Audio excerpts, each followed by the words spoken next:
Hello, everyone. This is Tracy Malone. I hope that you are having a great day. Today, I'm going to talk about a topic that overlaps the divorce world. If you are divorcing a narcissist, then this might come up. And I thought I'd take a few minutes, it's going to be a short one, to explain what first right of refusal is and almost how it can go wrong with a narcissist and what I've seen be taken advantage of and what you should watch out for. But I don't want to discourage you from adding this into your parenting plan. Let's start with what it is. So it's a legal term that you put into a parenting plan that says before, if either one of the parents can't watch the children, and you can define things like for over 2 hours, for over 6 hours, for overnight, or whatever, an hour, you can define what your family wants and they have to contact you first before getting a babysitter. So that's why it's usually somewhere like 4 hours or more. Like you could get a babysitter to watch the kids after school. That wouldn't necessarily be a first right of refusal thing. But if it's in the parenting plan that under 4 hours you don't have to offer it, but over 4 hours you do, that's the kind of things that people don't understand about it. It's set up so that you could potentially get more time. That also means that your ex could get more time. And so that's the other side of the coin. If you are divorcing a narcissist and you don't trust their parenting, don't want them to have any more time, a lot of people don't opt to put this into their parenting plans. But there's so many different variables that you can use, and it helps the children. That's what I really want you to know is having the relationship with the other parent. If they're not horrific animals, then if they can manage this and take the children for the designated time, the kids get more time with the other parent. So think of it as your ex, the narcissist. Wanting to give up time a lot. You might pick up a lot of time. That's what I see with a lot of my clients is the narcissists can be kind of lazy and they often just sort of make their own plans and then, oh, I forgot I had kids every Tuesday, but okay, can you watch them? So it's really understanding what limits you have. And every state is different, and every lawyer is going to give you different advice. I'm giving you the overall of what it is and, making sure that you understand this because if it gets thrown at you, I want you to understand this part, how it can be abused. And again, there's protection for this. So it's if you don't put in the protection, it can be a nasty, ugly battle every single time you need to run out or something like that. Now, if you put first right of refusal into your parenting plan, guess what? You have to ask them and you have to comply. If they say yes, over to the kids, bye bye, right? If you don't ask them, you are in contempt of court. So, this is the conjure here. You just have to decide what you want to do, right? Um, People ask me, do I have to do it if they offer it to me? It depends on how you write it, right? It often says if they are available and free.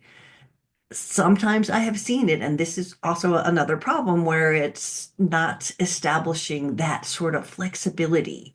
Then you would be in contempt if you didn't offer it to them. But if you or I'm sorry, we're talking about refusing. Sorry, I got all confused.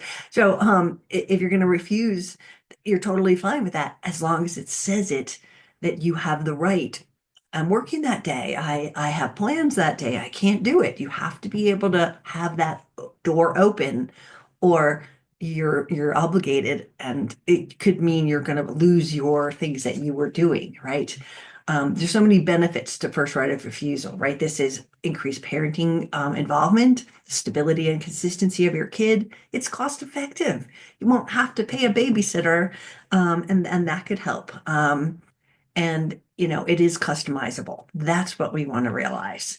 Now, another question people ask before I tell you the story of how it can go wrong is can grandparents get granted first right of refusal? Like if grandma's been picking up the kids after school, while you were married because you both worked, it could be written in there, But again, it's ask your lawyer, ask your state, know your laws.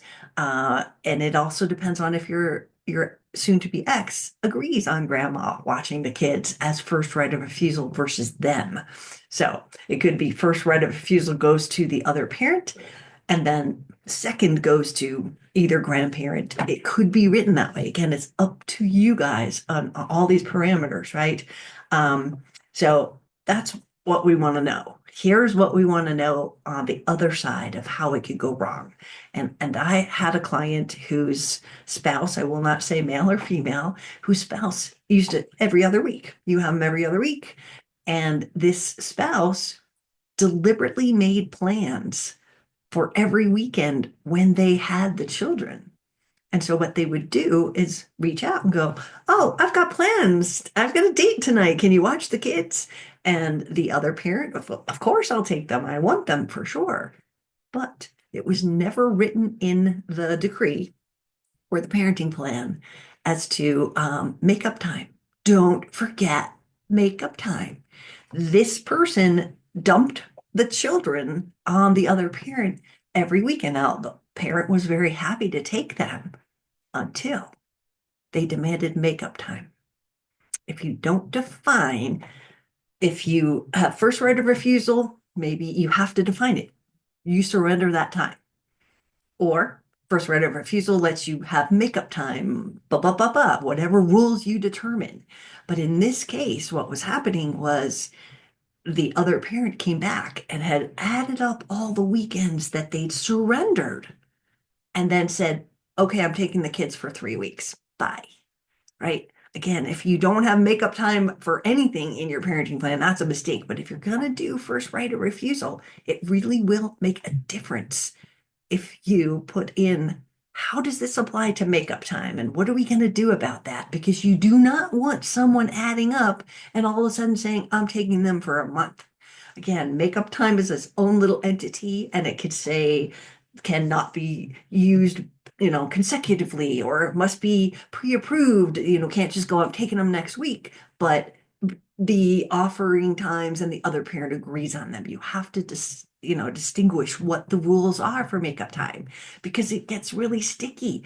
And do you want to lose your kids for a month because they've been adding up and you've been taking extra weekends? No, this is the problem with a narcissist. But I also want you to know that with the right protection, it's still a really good thing because narcissists tend to not take care of their children and you get more time back. So talk to your lawyer about it. This is just a little introduction.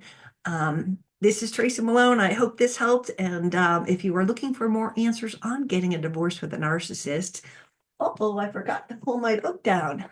Divorcing Your Narcissist. You can't make this shit up. It's going to get you a lot of answers and get you through your divorce. January's divorce month. I hope that you guys are not heading that way, but if you are, you need to put in so much narc-proof protection because they're going to cause problems later. So this is Tracy. I'm here if you need me. Thank you so much, and I'll see you again next time.